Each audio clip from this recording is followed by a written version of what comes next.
Tonight, we begin with a story that hits close to home for thousands of American families. It's a story about jobs, about communities, and about the very real consequences of decisions made in Washington. 5 major corporations have just announced they are leaving the United States. Let's be clear about what that means. These aren't just names on a stock ticker. They are employers, neighbors, and pillars of local economies. The news came suddenly, sending shockwaves through factory towns and corporate headquarters alike. It's a development that forces us to ask some hard questions about the state of American industry and the path we are on. The decision for a company to pack up and move its operations is never made lightly. It is a complex calculation involving logistics, supply chains, and most importantly, the bottom line. But what we are seeing today is a pattern. It is a direct response to a specific set of economic policies. These 5 companies from different sectors of our economy have all pointed to the same reason for their departure: tariffs. The trade policies enacted during the Trump administration, designed to protect American industry, are now being cited as the very reasons some of our industries are fleeing. To understand why these companies are leaving, we first have to understand the tool that is pushing them out: tariffs. Put simply, a tariff is a tax. It's a tax placed on goods imported from another country. The idea behind the Trump-era tariffs was straightforward. By making products from countries like China more expensive, American-made products would become more competitive. It was sold as a way to level the playing field, to fight back against what were described as unfair trade practices. But economic policies often have unintended consequences. The tariffs were not just a simple tax on foreign goods. They were a wrench thrown into the intricate machinery of global supply chains.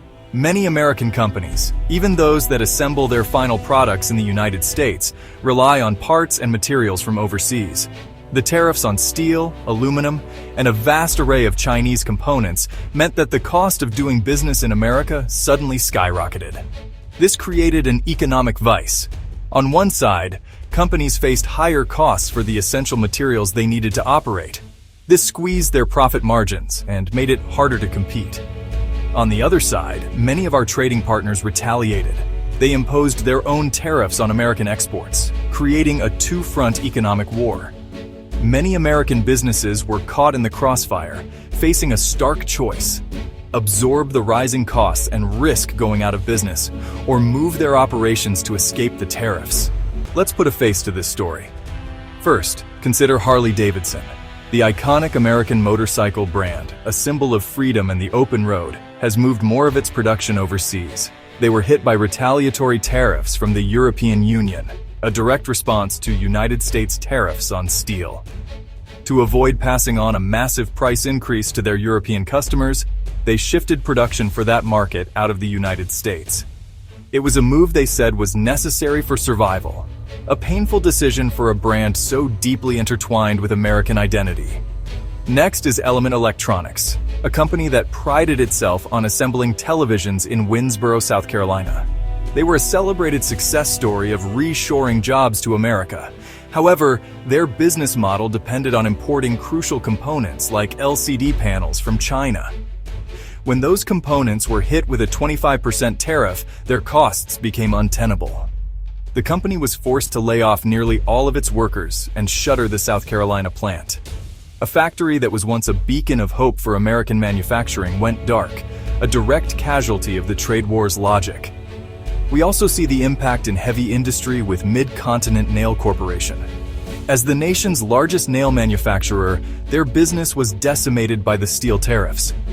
The cost of the raw steel wire they needed to make nails shot up dramatically, yet their foreign competitors could still import finished nails at a lower price. The fourth company is Ford Motor Company. While not leaving the United States entirely, the automotive giant canceled plans to import its Focus Active model from a plant in China. The company stated directly that the new higher tariffs made it unprofitable to sell the car in the American market. Behind the corporate statements and economic data are real people. In Winnsboro, South Carolina, the closure of the Element Electronics plant was a devastating blow. More than 100 people lost their jobs overnight. For many families, that paycheck was the foundation of their financial stability. When a major employer shuts down, it sends a tremor through the entire local economy. The small businesses that once served the factory workers all suffer. This creates a cycle of economic decline that is incredibly difficult to break. The departure of these 5 companies is more than a series of isolated business decisions. It demonstrates a fundamental tension. While tariffs may be intended to protect domestic industries, they can also make the United States a more expensive and unpredictable place to do business. This situation forces a critical reevaluation of our approach to trade.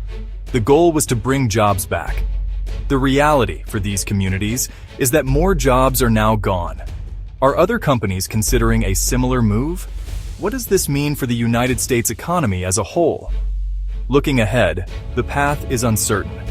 The tariffs from the Trump era largely remain in place, and the economic pressures that drove these 5 companies to leave still exist for many others. This is a story about choices and consequences. The choice to use tariffs as a primary tool of economic policy has had clear and tangible consequences for American workers, communities, and companies. The key question for policymakers, and for all of us, is how to build a strong and resilient American economy that can compete in the 21st century without leaving its own workers and communities behind. The future of American prosperity depends on it.